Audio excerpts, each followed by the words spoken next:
So, good morning, everyone. I don't think I need the mic. I have a very loud voice. In Nigeria, we shout when we are talking. But let me use the mic since it is part of the formality. So, thank you again for coming. And my name is Abdullateef Alagbonsi. I'm an associate professor of physiology from the University of Rwanda. I'm the president of the East African Society of Physiological Sciences, the society hosting this conference of physiology in Africa. And I'll be talking about this topic, which has to do with strengthening physiology education and practice in Africa. Much of what I'll be discussing will be different from what the likes of Professor Susan will be talking about. They are scientists. They like to talk about mechanism. But I'm interested in physiology education, which is my passion. So I have a strong passion of how we can grow physiology in Africa, how we can market physiology, and how we can promote physiology in this part of the world where physiology is apparently not existing. I will divide my presentation into 4 sections. The first section will question the global relevance of physiology. The second section will talk about the context and scope of physiology education in Africa.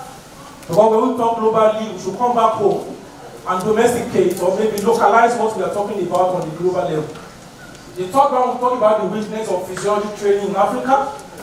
And the last one will talk about the limitations of physiology graduates in Africa and recommendation for the way forward. So this is the way I have divided my presentation. And I will start with the first section.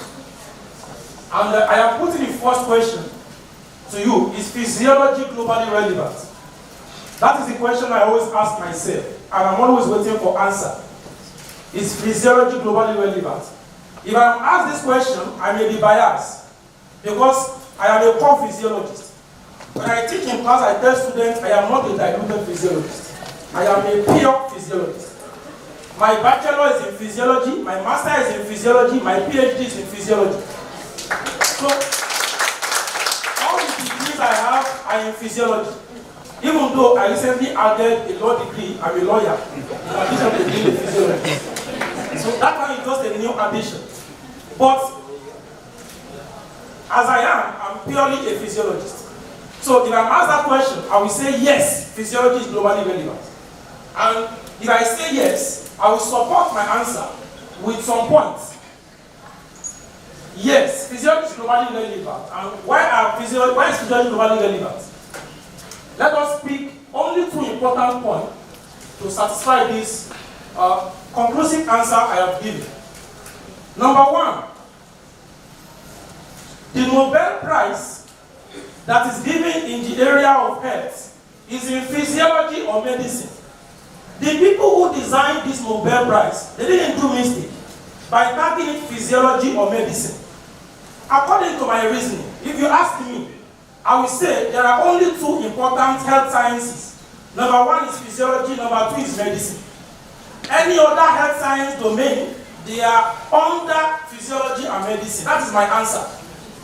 So it means that when we are talking about 2 most important people in health, you are either a medical doctor or you are a physiologist. That is my answer. And that is why the Nobel Prize being awarded is in physiology or medicine. It is not even medicine or physiology. Physiology came first. That tells you how important we are as physiologists. And physiology or medicine Nobel Prize is among one of the 5 awards that is used for the Nobel Prize. The second is that physiology is the bedrock of medicine and other health sciences. I do tell people, I don't need to be a doctor before being a physiologist. I don't need to learn medicine before learning physiology. But you must learn physiology before you learn medicine. So I don't need a physician, I don't need doctors. But doctors need me. Yeah. So it tells how important I am also as a physiologist. And it tells how important my discipline of physiology is in the context of health training and training of any other health sciences. You can't do pharmacy, you can't do nursing, You can't do physiotherapy. You can't do dentistry, any of these professional courses without physiology. So it means I am important because I am training all this. These are the two reasons why I feel physiology is globally relevant. Now, I will not go into the details of the Nobel Prize. Because of time, I want to shorten this presentation, but the slide will be available after the conference. But my reason for bringing this part is when we are coming down to Africa, let's see what the challenge is. I'm talking about this Alfred Nobel Award, and I did the process of how the award is made every year, the Nobel Prize. This is the award process. I don't want to go into the details as the time is running. And I have given highlights of the Nobel Committee members. This is where I am starting this part from. Among these, can you show me one African? We don't have an African on this list. You can see the list of the committee. You can see the powers of the committee. They have the power to invite nominations for Nobel Prize. They have the power to shortlist and recommend candidates for Nobel Prize. No African among the committee. Look at this. Point to me any African among these. I am not aware. Okay, this is the Nobel Committee for 2022. You can find the link under this photo. So in case you want to know more, I'll put the link there. No African here. Now, who are the nominators of the Nobel Prize nominees? For you to be a nominee for Nobel Prize, you have to be nominated by the nominators. So, as you can see, I have put them here. Now, these are the points I want us to reflect on as Africans. So, apology to our people from US, UK, Japan, and other parts of the world that are not part of Africa. I am talking as an African. I'm a pan-Africanist. And that's why I'm talking passionately as an African person. So, the first question we will ask is, how many past winners of Nobel Prize in Physiology or Medicine are from Africa? That is the first question. Can anyone tell me here, someone of African origin that has won the Nobel Prize in Physiology or Medicine? Maybe because of my young age, I may not be aware. Maybe the old people here can tell me if I am wrong. To the best of my knowledge, I am not aware. That means that because I am not aware, I will say there is no one from Africa who has won Nobel Prize in Physiology or Medicine from Africa. This is a very serious issue. It tells about what we are doing in Africa. It tells about our scholarly, rating in Africa, as far as medicine and physiology is concerned. Now, I also put in the footnote the list of recipients, and the reason why I'm convinced there is no Africa is because I passed through the list of recipients, I can't see any name that look Africa. The second is, how soon will Africa produce one Nobel Prize winner in physiology or medicine? It's another multi-million naira question we need to ask ourselves. Now, the third is, where are we in Africa in the area of physiology research? Well, I know where we are. These questions I'm asking, I have the answers.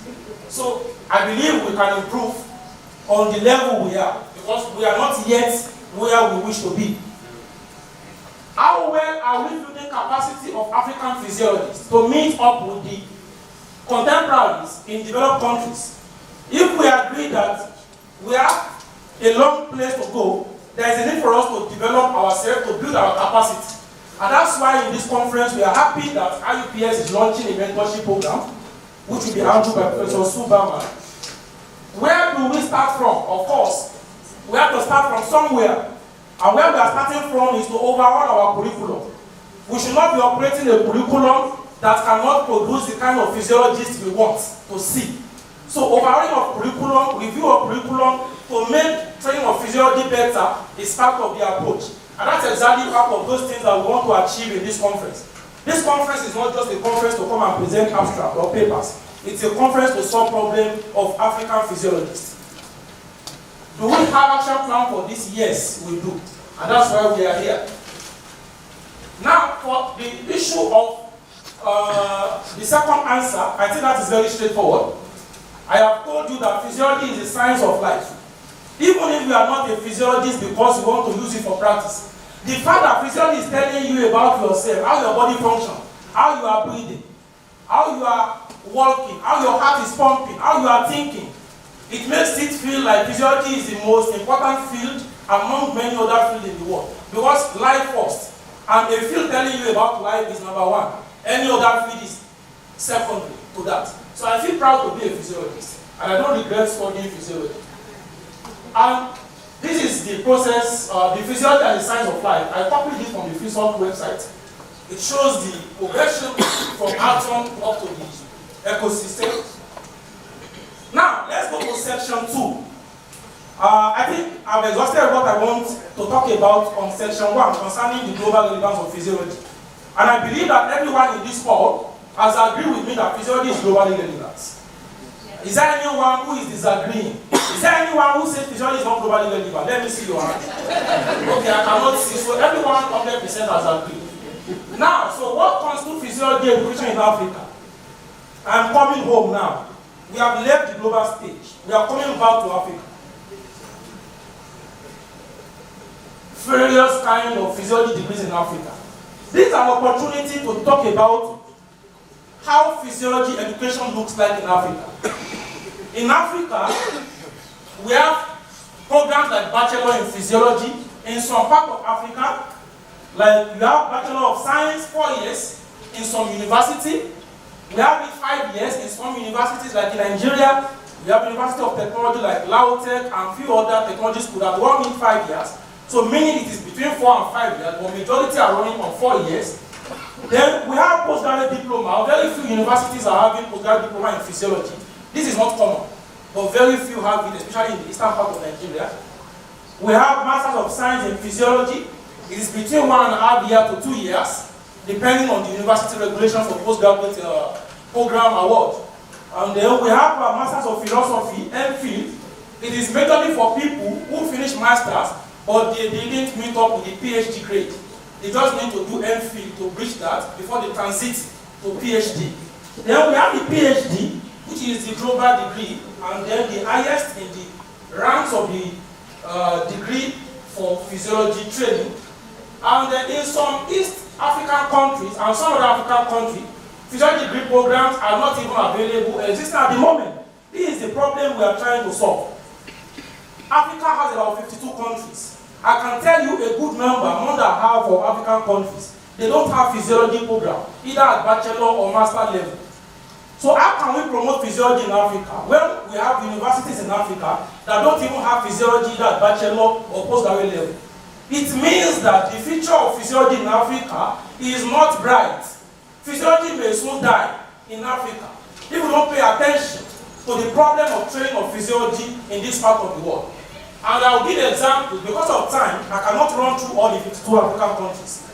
Now, look at selected countries. In Rwanda, as I'm speaking with you, I'm from the University of Rwanda.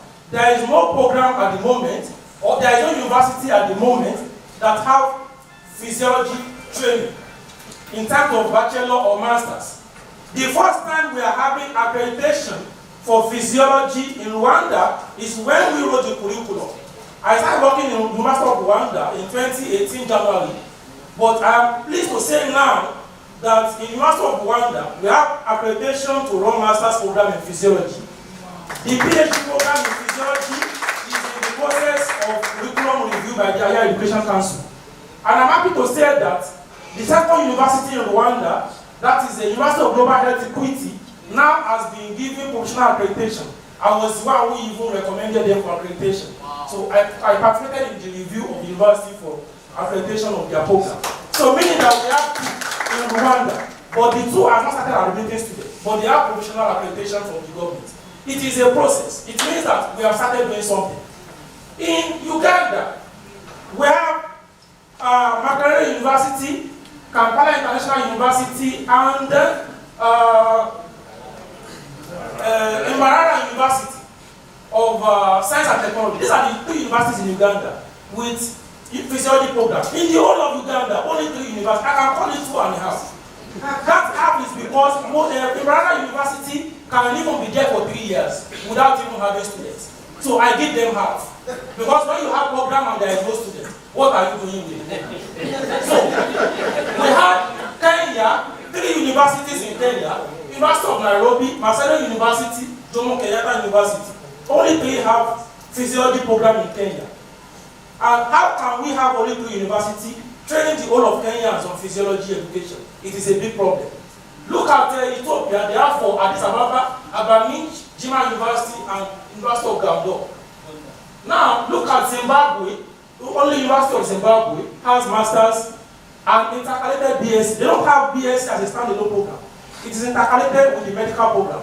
You finish MBBS, or maybe before you finish, you do intercalated on BSc, then you proceed to continue MBBS. And that is the only university in Zimbabwe. It is in Southern African part. Look at Zambia, only 1 university, University of Zambia. No, they are now 2. University of Zambia. Yes, Mulungushi University. Mulungushi. But a colleague from Mulungushi told me they don't have. I have a colleague, Dr. Usman, is in Mulungushi. He told me they don't have yet. No, they've started training. Actually, we received students from there. Okay, thank you for the update. So, as at my last inquiry, only University of Zimbabwe has. But thank you for that addition. Even if it is 2, it is still a very small number. So, you can see Benin, University of Abomey Calvi, where Professor Akadi is the only university in Benin with physiology program. That tells us that we still have a long way to go in Africa. Now, what is the weakness of physiology training in Africa? Is the third part. Now, I will talk about this briefly because of time. One of the major weaknesses of physiology education in Africa is lack of strategic funding. You have a situation whereby people pursue degrees with their salary. When I was doing my PhD, it was my salary. I was dividing into 2, 1 for family, 1 for PhD. We have a situation whereby there is no grant, no support from anywhere. The salary you are getting to take care of your family is what you are using to do lab work, to pay school fees. It's a big problem. That is number 1. Number 2, lack of regulatory body. For medical training, you have like a medical council, dental council, pharmaceutical council. That is not existing for physiology. And that is making government not to recognize what we are doing because there is no regulatory body. It's number 2 challenge. There is no regulatory body regulating physiology education.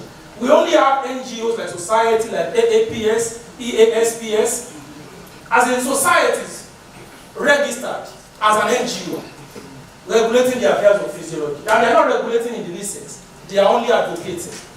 Number 3 is lack of benchmarking of curriculum. When you train someone from Nigeria as a physiologist, and you train someone from Kenya, you cannot assure me that the competence gotten by the person from Nigeria is the same as the one gotten by the person from Kenya. There is no benchmarking. I am confused sometimes. What does it take to be a physiologist? The answer is we don't have a benchmarking.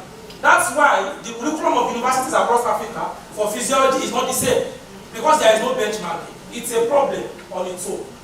Then, number 4, omnibus training without what? Without specialization. We have a situation whereby people just go for the, even in many universities, you have people awarding Master of Science in Physiology. There is no specialization. There is nothing like Master of Science in Cardiovascular Physiology, Master of Science in Respiratory Physiology. We are not training specialists. We are just training omnibus physiologists. And they say a jack of all trades is a master of none. That's a big problem. Then insufficient practical skills is another problem. We are training people who are only learning the theory. They are not learning the practical. That's why you produce a physiologist that will finish as a physiology graduate and cannot even operate ECG, cannot even do spirometry, cannot even do EEG. How will you be employed in the industry? The industry needs skills. They don't need theory. But lack of practical training embedded in our capacity building is affecting the relevance of physiology in Africa. So weakness in research exposure. That's why what you see in most of the African physiology research is whereby people use extract. I was discussing with Professor Paul yesterday. It is good to use extract. But what we want to see is the science behind the extract. If you say this extract is doing this, what is the mechanism behind which that extract is doing what we are reporting it to be doing? So mechanistic study is very important. But because of lack of facility, it's a problem in Africa to do quality research. Then we have another problem, inadequate equipment. It is related to what I have said. When there is no inadequate equipment, the training will be very deficient. Then outdated skills and limited exposure of the mentor. Even the mentors, they need to be mentored. The mentors, the teachers need to be taught. Because the skills of the mentor is outdated. The physiology you learned 15 years ago is not the physiology of today. So mentors also need capacity building on continuous basis. Then we have lack of industrial linkage. We have the practice whereby what we are doing, we are not involving we have the demand and supply side. The people at the demand side, we are not engaging them in what we are doing. We want a situation whereby when we are developing curriculum, when we are doing everything in physiology, we bring in the hospitals. That's why I am happy with what we have done in Muhas, what we have done in Tanzania. When you look at most of our sponsors, we have sponsors from hospitals. Muhimbili University, Muhimbili Orthopedic Institute, Muhimbili National Hospital. We have the industry being part of what we are doing here. And we feel it is the only way to ensure that we are not just doing things on our own without carrying the partners along. Then we have lack of clear market for the trainees. People just go to study physiology as a degree. There is no career path for them. There is no employment description to say that when you finish physiology, this is the job description that is waiting for you. It's affecting physiology in Africa. You have people who finish physiology and they end up in insurance company. I started my career as an insurer. You understand? I started as an insurer, looking for people to buy insurance policy as a physiologist. It's a problem in Africa. And we have another problem, low awareness about physiology as a career. And that's part of what EASPS is trying to do. How do we market physiology? When you don't market physiology in society, the political class, the government, the policy makers, they will not know the relevance of physiology. And it will be very difficult for us to get their buy-in if they don't know what we can offer.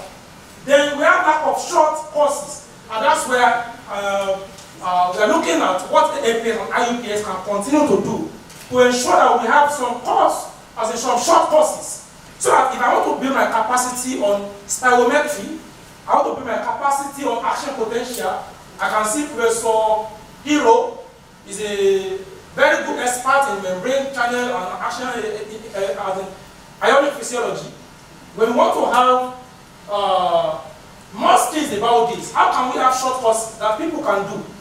I'm looking at a situation whereby maybe under IUPS, we can have short courses that physiologists can do, then they get certification for it. This one, I am proposing it as one of what we want moving forward.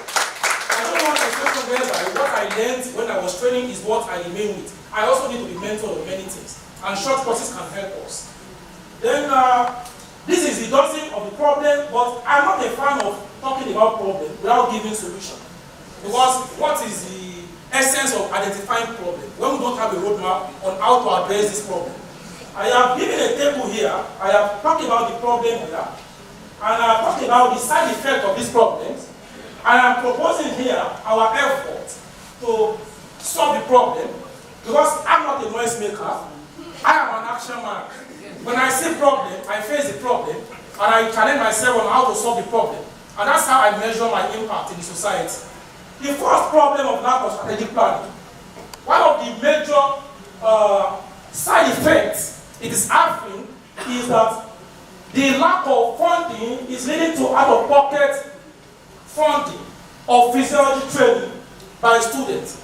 And this is a big problem, and our efforts to address this is to see how we can initiate partnership with relevant stakeholders on advocacy to improve physiology marketing and relevance. And I'm happy that PhysOc UK gave me a grant of 2,000 USD. The grant is to market physiology in East Africa, and it is part of the grant that we are using for this conference. So what we are doing directly, we are marketing physiology. We are telling people we are relevant. We are here. Physiology is existing. So physiology marketing is one of the strategic plans of EASPS. Thank to PhysOc UK for that 2,000 grants. We have lack of regulatory body.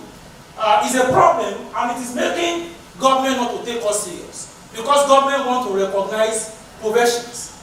that are regulated by professional bodies. That's why doctors are relevant, pharmacists are relevant, nurses are relevant, dentists are relevant, because there are regulatory bodies regulating them. Now, our effort on this is to ensure we have a draft legislation. I am a lawyer. Now, I talk as a lawyer. I know there is nothing possible when there is no legal framework. We need to go to the level of having a legislation that can be like a 0B, that we can have maybe at EASPS level, so that when we have this, we can use the legislation to do advocacy with National Physiological Society, so they can push in their country with the lawmakers on how to have a bill to make physiology a profession, not just a module in training of other programs. So having a legislation that can be used for advocacy in country is very, very important towards making physiology a profession. The third is the lack of benchmarking, and that's why I've talked about this problem before. So what have we done? Now we have what we call physiocafo. For the first time in Africa, we are having a curriculum called Physiology Curriculum for African University. It is my baby child. Let me put it that way. I appreciate the support of Professor Algbonsi. So now, even though it was my brainchild, but it has now been handed over to EASPS. I have removed my hand. I have handed it over to my boss at EASPS. So EASPS is now to coordinate the issue of physiology curriculum in African universities. So that means we are taking a step. We have ensured that we have a curriculum that we can use in Africa, that we can call African physiology curriculum. Now, we have the issue of omnibus training without specificity. This one is addressed by the curriculum. The issue of insufficient practical skills. This one is addressed by the curriculum as well. The curriculum is solving a lot of problems. We have weak research exposure. So now we have the African Physiology Database. Thanks to Professor Iso, he appointed me to chair the committee to have a database of African physiologists. And I'm happy that during his presentation, he has told us the progress made so far. So at least we have delivered a result on that. So meaning that we are in the process of ensuring that we have a database of African physiologists. So that if you are in Uganda, in Kenya, in Nigeria, on the website of EASPS, you can locate a physiologist and his specialty and other details for networking. Now, inadequate equipment, I think this one is something that will be addressed with the database. Because with database, we identify the equipment people have and we can promote networking. Outdated skills and limited exposure.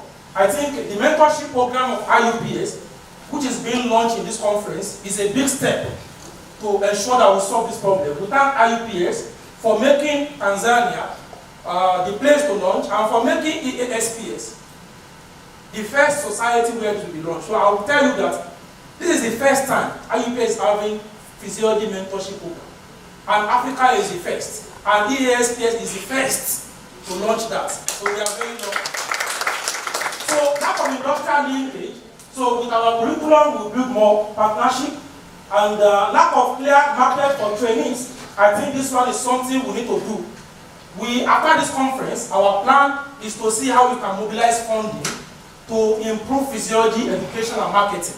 So we need to support our partners to support us with funding so that we can be able to go to every country and market physiology to the universities, to the government stakeholders, and to the industry. This one is our next project. We want to market physiology. And low awareness about physiology as a career, this one will be improved on as we get funding for marketing.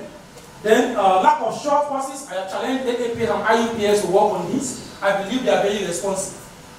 And so other recommendations, we propose, Professor Isop has talked about an endowment fund. We want a situation whereby EASPS, as the umbrella body in Africa, can have a grant to be awarding to young people. Even if it is 2,000 grants, 1,000 USD grant, there should be a granting system in Africa coordinated by EASPS, whereby we can say, you write this, and you can compete and you can win small grants. I know IUPS does this, but I want to see my EASPS doing this as well. But EASPS cannot do this without funding. We need you to help us with this. And we need to have something like maybe award to recognize eminent people in Africa who have contributed to physiology education. By the time we award people, recognize people, it will stimulate many people to do more. So, thank you very much. And, the discussion must not end here. Let us continue to take action. Don't let us only talk. Let us take actions. Promote physiology everywhere we go.